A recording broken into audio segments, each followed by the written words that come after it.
Camer, c'est comment? Ça va de côté? Voilà. Aujourd'hui, on va faire un petit commentaire, non? On va commenter sur un sujet qui est sur le terre, là. C'est un sujet sur la séparation de tout le féminisme, de police et tout ça, sur le terre. Je ne vais pas lire le sujet parce que le sujet est assez long. Donc c'est assez long. Je vais juste résumer le sujet. Et puis donner mon avis sur ça. Parce que vous savez, quand je dis tous les sujets, chacun donne son avis. Hein. Le terre est comme une sorte d'arbre à palabre où on vient régler nos petits problèmes entre camins. Donc on parle de tout, sans tabou. Chacun donne son avis. D'abord, je crois qu'on va dire, c'est les commentaires. On raconte des histoires, on dénonce certaines choses, on fait des petites propositions. Si ça plaît à quelqu'un, on est ensemble. Si ça plaît pas à quelqu'un, puis stop sur la vidéo, passez à autre chose. Ou alors, arrêtez votre moment. Passez ça les camarades là-bas. Comment essayer? Tu fais ta vidéo, tu déranges personne, la personne s'énerve, il t'insulte. C'est quoi, selon moi? Si casse sur moi, arrêtez-le. N'envoyez pas ça sur moi. Parce que j'ai reçu il n'y a pas longtemps le piment congolais, c'est chaud, très chaud. Vous l'avez le soir mal. Il a reçu votre aïe, votre mon connu, aïe, même vous me connaissez. Bref. Ce sujet, comme je dis là, je vais résumer, je ne vais pas lire, c'est très long. C'est un sujet d'un couple qui se déchire. Enfin, qui est assez... C'est grave, hein, c'est vraiment un sujet qui m'a beaucoup interpellé. Si vous voulez, on va considérer ce sujet comme une sorte de sociologie à la marécageuse. Ça, pour nous, vient tout par le bas. Pour les autres, vient par le bas. Pour nous, vient par le bas. Oui, non. Bref, quel est le sujet en fait? C'est une jeune femme, on va dire une femme de 31 ans, un enfant, qui a déposé son mari. Qu'est-ce qui s'est passé? On va dire que pour résumer, elle est revenue en France par le canal de son grand frère. Donc ça, elle était sans Kaolo. Elle a rencontré un Camerounais. On va dire la fille Bassa. Le gars est Bamileke. Elle a rencontré un Camerounais qui l'a dragué, tout ça. Ils se sont mis ensemble. Le gars l'a épousé, doté jusqu'au Cameroun, tout. Et voilà que depuis des années, ils ont eu un enfant. Ils ont eu un enfant aussi. Et la fille ne travaille pas depuis des années. Quand elle a fini sa formation, c'est le gars qui s'occupait de tout. Apparemment, le gars gérait tout. Il envoyait à sa famille. Il s'occupait des romans comme il fallait. Parce que le gars se battait. Et là, quand elle a commencé à travailler, apparemment ça a commencé à créer des problèmes. Et ses copines aussi, elle avait deux copines qui mettaient le poison dans le coup d'habitude. Les femmes, toujours, j'ai toujours dit les femmes conseillères, il n'y en a pas beaucoup. Hein, c'est toujours bizarre. Bref, ça a créé la tension et les insultes et tout. Il y a le mari m'a attrapé un message bizarre d'un homme envoyé par sa femme, vous imaginez. Et la tension, avec le manque de travail, son mari a perdu son travail, ça a commencé à créer la frustration en lui et tout ça. Et un jour, ils se sont disputés et elle a insulté d'incapable ou un truc ça. Et le gars a giflé. Et quand le gars a giflé, elle a appelé la police. La police est venue, elle a menti. Elle a menti de la violence, c'est sûr qu'elle a parlé de tabassage. Et les policiers ont menotté le mari. Et d'après ce qu'elle dit, le mari, en partant, le regard du mari l'a beaucoup touché parce que le mari l'a regardé d'un regard qu'elle n'a jamais eu à voir ça. Et les enfants pleuraient, tout ça. Donc le mari a été emmené, menotté, tout ça. Et là, elle revient supplier que le mari revienne. Donc voilà, c'est sur le terrain, chacun donne son avis. Je vais de ma part. D'abord, vous savez, je le dis souvent dans mes vidéos, parce que quand je parle, on dit souvent, on va toujours pour rien. D'abord, le président chaud, à tous les restes équipes, quand on parle souvent, ils disent, oui, mais on est toujours en train de vouloir rendre les femmes esclaves en Europe. Vous êtes toujours, je ne sais pas, c'était la mémoire très courte. Vous regardez toujours les trucs de devant vous, mais avec le temps, vous verrez qu'il y a des choses que c'est vous-même qui avez attaché vos cordes. D'abord, j'explique. Vous savez, on est une communauté camerounaise de par le monde, et surtout parlant de l'Occident. On vit dans un monde, comme je l'ai dit souvent dans mes vidéos, très complexe. Les lois européennes, parlons de ces lois-là, ne sont pas faites pour les couples africains. Parlons de Camerounais toujours. Déjà, entre eux blancs, ce n'est pas ça, je l'ai dit. Ces lois, qui sont-elles? Elles ne sont que là pour détruire les familles. Et en plus, les familles camerounaises sont moins loties. Je veux dire, socialement, nous ne sommes pas très riches, nous sommes souvent à bas d'échelle. C'est une réalité.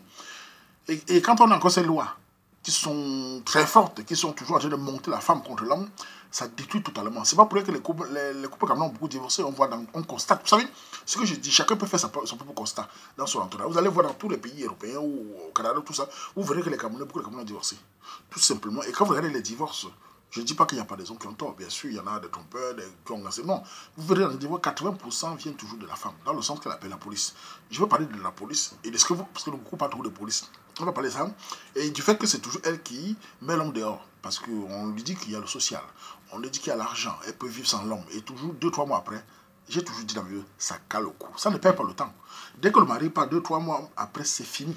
Donc tu vois la réalité. Car tu te rends compte que finalement, toutes ces lois que le blanc vous a dit là, ça vous cale au cou. Car vous n'êtes pas adapté à ces lois-là. D'abord, il faut reconnaître une chose. Parce que quand on ne peut pas donner un avis sur un truc très profond sans regarder de manière sociologique. Ça, c'est mon niveau, sociologie à marécageuse, la base de chaque peuple. Les Camerounais, nous ne sommes pas des Européens. Je répète encore, on aura beau wattiser, oui, c'est beau, oui, c'est beau, vous êtes magnifique, tout ça. On n'est pas des Occidentaux. J'aurais beau wattiser comme il faut, n'importe comment. Mon accent camerounais va tout rejaillir tôt ou tard. Et ma culture, et ma tradition, et ma façon de penser est différente d'un Occidental. Je veux dire par là, c'est quoi? Tout le monde a un bagage culturel et traditionnel. Tout le monde a une façon de penser. Le Camerounais a sa façon de penser. Le Camerounais a une façon de voir les choses. Ce qui veut dire que notre façon de fonctionner la famille au Cameroun, qui était les problèmes de couple se règlent dans la famille. Il y a un problème, on appelle l'oncle, la tante, tout ça. C'est comme ça qu'on règle les problèmes de famille, que nos mamans réglaient nos problèmes. Nos mamans n'ont jamais réglé les problèmes comme ça. La police n'a jamais résolu un problème dans le couple. La police, au contraire, éloigne les couples. Ce n'est pas la police qui règle le problème. Quel que soit le problème, il y a toujours moyen de trouver un proche qui a de l'influence sur le mari ou sur la femme pour régler. D'abord, c'est la première chose. C'est-à-dire que le Camerounais qui vit en Occident, surtout en Europe, en France, tout ça, doit faire attention à ça. Qui est quoi? Il a un bagage culturel, il a une manière de fonctionner. Il peut venir en Occident copier la technologie, comme disait Paul Séqué, et jamais la culture. Vous ne prenez jamais le socle familial pour adapter à système occidental. Ça va vous caler au cou. Nous ne sommes pas des blancs. La preuve, tout ce que les filles qui prennent le système occidental de couple, ça ne marche jamais, ça détruit toujours le couple, car ça les rend agressives. La femme camerounaise, beaucoup, pas tous, parce qu'il y a beaucoup de femmes qui sont dans le foyer, qui sont calmes, qui comprennent le système, deviennent très agressives avec ça. Elles n'ont pas l'habitude d'avoir ce pouvoir dans la main. Et quand ça tombe, ça les brûle. Voilà ce qui se passe. Je vous le dis parce que quand je dis que les couples camerounais en Europe, ce qui a détruit beaucoup de nos couples ici, c'est parce que ces lois-là, elles ont pris ça. On a dit à la femme ici en Occident, tu es l'égal de l'homme. Tu peux mettre l'homme dehors, tu peux appeler la police, tu peux pas à la maison, l'enfant c'est pour toi, la location c'est pour toi, tu es libre, tu es indépendant, tu fais du sexe que tu veux, tu baises avec qui tu veux. Voilà les mots qu'on dit à une femme ici. Rien que des droits, on ne parle pas des devoirs. Mais nous, chez nous, ce n'est pas comme ça. Chez nous, la femme a des droits dans le couple sous la tutelle de son mari. La femme est soumise à son mari. Le mot soumise choque tellement en Occident parce qu'elles ont mis dans le mot féminisme. Et je répète encore, les Camerounaises, le féminisme ne vous convient pas. Vous êtes devant le féminisme comme un théâtre. C'est tellement lamentable que ceux qui prennent ça finissent toujours les femmes comme un business simplement. Elles ne seront pas des femmes épousées. Et même ailleurs, on ne va pas vous épouser. C'est tout, on tourne toujours en rond. À partir du moment où on ne comprend pas le mal, c'est-à-dire que dans une communauté, on va faire un diagnostic, trouver qu'est-ce qui cause le problème de séparation de la famille, essayer de donner des solutions. Et nous devons rentrer toujours dans notre manière de fonctionner. Quand on voit dans un pays, on ne jette pas totalement ses origines. Vous voyez les Indiens qui ont des cultures ici, ils fonctionnent les manières, les Marocains. Pourquoi nous, Camerounais? Vous savez, j'ai souvent parlé dans mes vidéos, les gens croient que Wamamba, vous allez voir le temps que j'aurai certains gens viennent nous dire, le gars avait quand même dit certaines choses. Pas par prétention, parce que c'est la vérité. J'ai dit, nous, Camerounais, qui étaient au Cameroun, on a beaucoup de choses qui nous handicapent. Mentalement, on est totalement dispersés. On est totalement moins fiers. On est déjà par la base bombardé par les télévisions étrangères au Cameroun, le romantisme, série, qui fait en sorte qu'on a perdu le sens même de la façon dont le Cameroun fonctionne. Voilà que familièrement, dans la famille maintenant, on vient ici encore, on prend ça, on met ça. Dans le cas de la petite Cécile, je vais parler de son cas personnel, parce que, pour dire, j'ai parlé avec le mari, et l'ami du mari, oui, j'ai parlé avec eux, et vraiment ce qu'il dit est assez grave. D'abord, je vais donner mon avis sur... Vous savez, dans tout problème, on essaie de parler pour tout le monde. Essayer de dire pour que les petits, ceux qui sont là, comprennent, les petits frères comprennent comment il faut fonctionner. Dans le cas de la récession, le gars t'a rencontré, tu n'étais rien du tout. Enfin, je veux dire, tu n'avais pas les papiers. Et nous savons tous comment les papiers en Occident. Nous savons tous, un gars, il te prend comme ça, il te donne les papiers, il t'épouse. Et parlons aussi de la famille, parce que nous sommes Camerounais, entre nous, on connaît comment ça se passe. Je parle du côté des gars, par exemple. Seulement, le gars t'a imposé, on sait bien comment ça se passe avec les préjugés des tribus. Il a dû t'imposer des forces. Et finalement, sa famille a cédé. Et ils t'ont apprécié. D'après ce que Marie m'a même dit, parce que sa mère t'aime beaucoup, ta mère te défend beaucoup, ta mère t'adore beaucoup. Il t'a tout fait ce qu'il t'a fait, l'enfant. Maintenant, tu étais sans travail. Tu ne travailles pas encore. Il t'a géré. On sait tous comment un seul salaire gérer un couple, même pour un an ici, ce n'est pas facile. On connaît tout ça. Il a géré.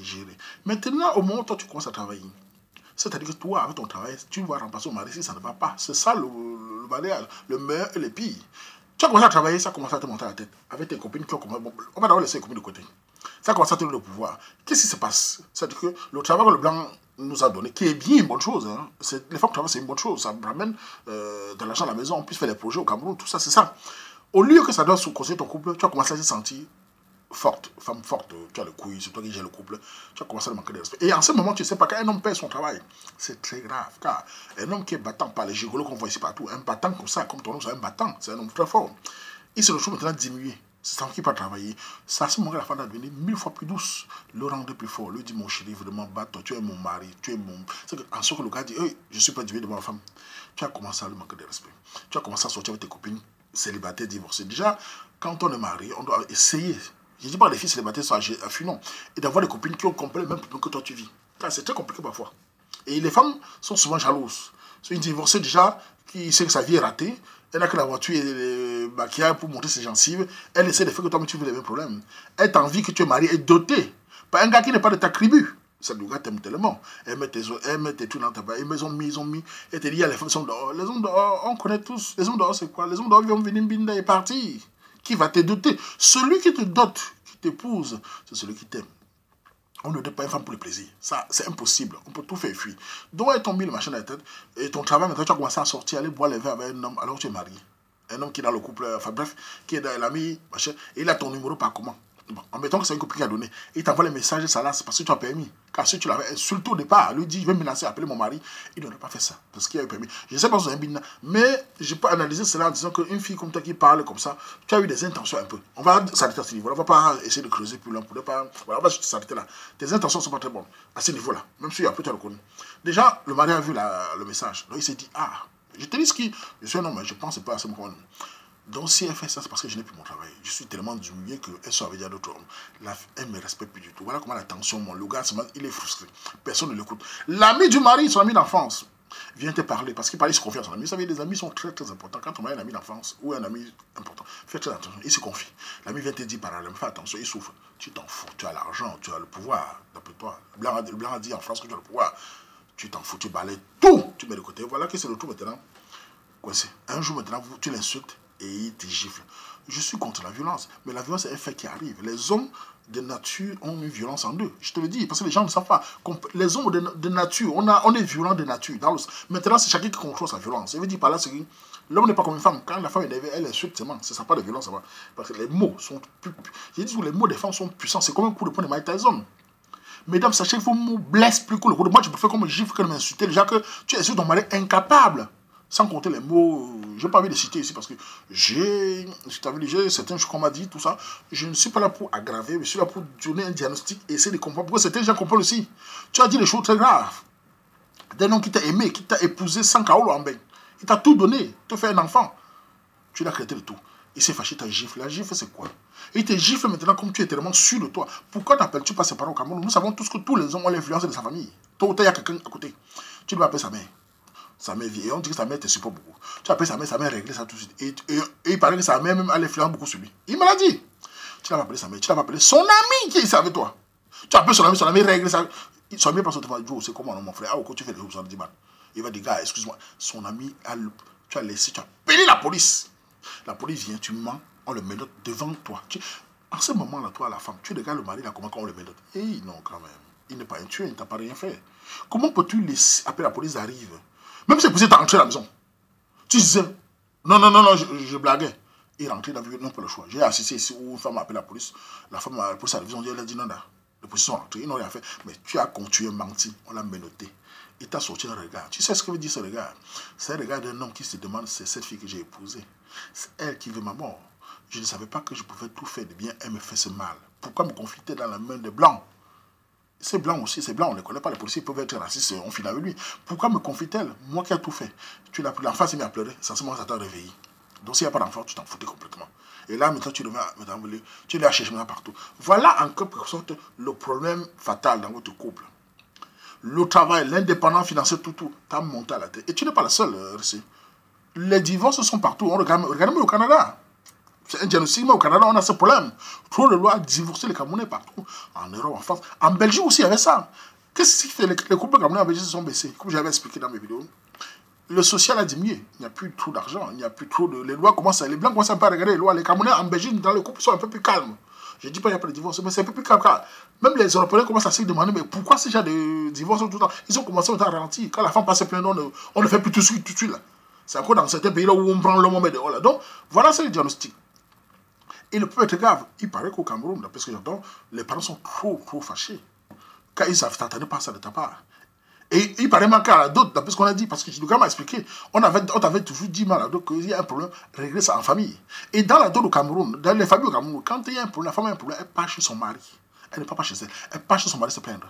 Vous êtes en Europe, tu as appelé les parents ou tu allais voir son ami. Voilà comment on règle. La police n'a jamais été, parce qu'il y a certains qui viennent dire, oui, mais on peut appeler la police. J'ai dit aux femmes camerounaises, ce mot police va la bouche, ça va vous caler au cou.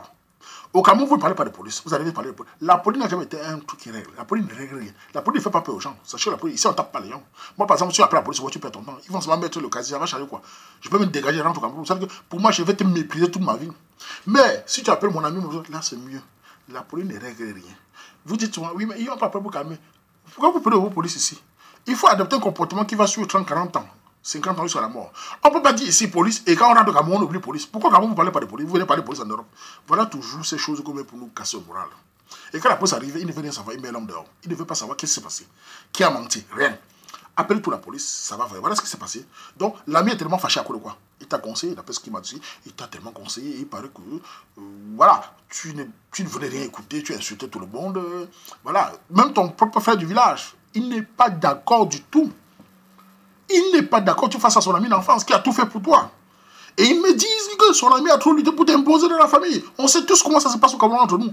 On est Cameroun, on se connaît. Pour les remercier, l'ami vient te parler, quel est ton frère, il te parle même en bassa. Tu dis, dégage, je suis évolué. Pour moi, le niveau de bassa, c'est pour toi là-bas. Je suis maintenant un Occident, une fille européenne. Vous oubliez la culture de chez vous. Nos cultures camerounaises, ça ne se prend pas que la femme va parler face au mari. Aucune culture au Cameroun, bassa doit la prendre ça. La culture camerounaise prend la soumission totale à son mari. Quand ça ne va pas, on appelle la mère et le père. Mais voilà. Voilà maintenant le constat qui se passe. Tout le monde est fâché. Le mari, il n'est pas très content. Et en plus, il m'a dit qu'il est en train de... Enfin, il a trouvé un travail déjà temporaire. Et que ça commence à aller pour lui. Et que pour l'instant, il n'est pas très chaud de retourner car il est tellement blessé. Et je lui ai demandé s'il a toujours de l'amour pour toi. Honnêtement, il m'a dit qu'il a toujours aimé sa femme. Mais sa femme a passé le temps à le blesser, à l'humilier, à le rendre zéro, malgré tout ce qu'il a fait pour montrer qu'il était un homme valable à tes yeux. Mais tu l'as tellement diminué qu'il pour l'instant, il ne peut pas le rentrer.